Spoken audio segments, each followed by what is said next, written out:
Hello, my name is Rebecca Summerall. I am a student for Dr. Ramos in the Tacoma Community College class of Communication Studies, and we have a mini lecture assignment based off of 6 of our terms that we've learned so far from chapters 1 through 5. And the 6 terms that I'd like to go over is language, bypassing, connotative meaning, denotative meaning, culture, and code switching. The first one is language, which is an interesting one because it is such a broad definition. Whether we use verbal or nonverbal, written, whatever it is, there's a lot of language used in communication. So the definition from our textbook shows that language is a system of symbols, and it follows rules and patterns. An example of this would be how we use our grammar, how in our speech and in our spelling, and how we choose to speak around certain people, where we would use slang around our friends, but we certainly wouldn't be addressing our future boss in an interview with slang. So the next term for me to go over is bypassing. And bypassing is when a person uses the same, a word that can have different meanings. So an example of this is a couple years ago I worked at a truck stop, and professional drivers would come up to the counter and ask for reefer, and I knew that reefer meant fuel for their for their trailer, whereas if they said they needed diesel, then it was fuel for their tractor. Tractor fuel, trailer fuel, different names for them. So reefer fuel, we understood that it was not a slang term for marijuana, but anyone else in line behind them always kind of gave us a look, or perhaps even asked. So that's an example of bypassing. The next term is connotative meaning, and a connotative meaning is one that is personal and subjective. So a personal and subjective meaning of a word could be one that if I'm telling you about my day, you'll possibly hear like my tone of voice more, where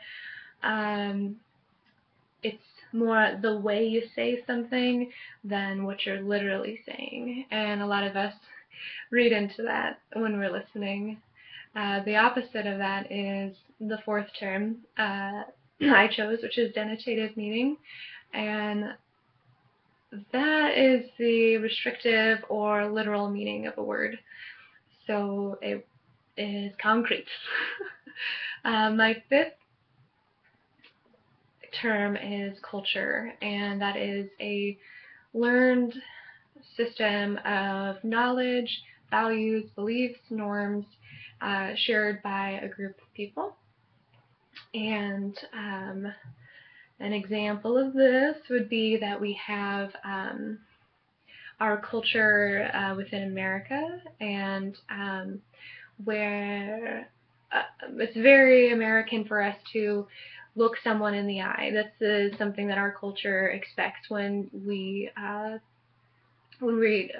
speak with someone that we know or don't know, is that eye contact is essential, whereas that's very Western thinking, and a lot of Eastern cultures think that it's rude or disrespectful. But there's also subcultures like Native Americans. When I grew up in South Dakota, I lived and went to school with a lot of the Sioux tribe, which is also called the Lakota tribe, and eye contact is considered extremely rude with them.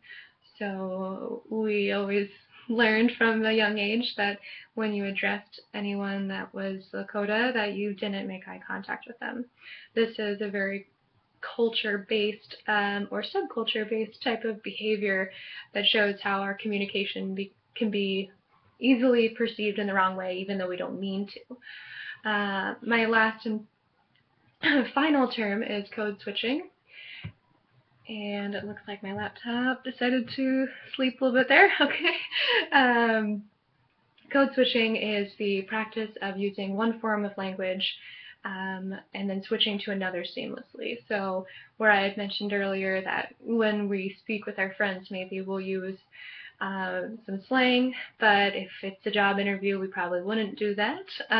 But if you think about it, I know that I have personally had a nerve-wracking job interview where I really, really needed the job, really, really wanted the job, and I got, when I spoke with the interviewer, my then boss, um, I was very specific and careful about how I spoke. I tried my best to not swear because that seems to be an issue sometimes for me. I like to swear like a sailor since I commercial fish so often.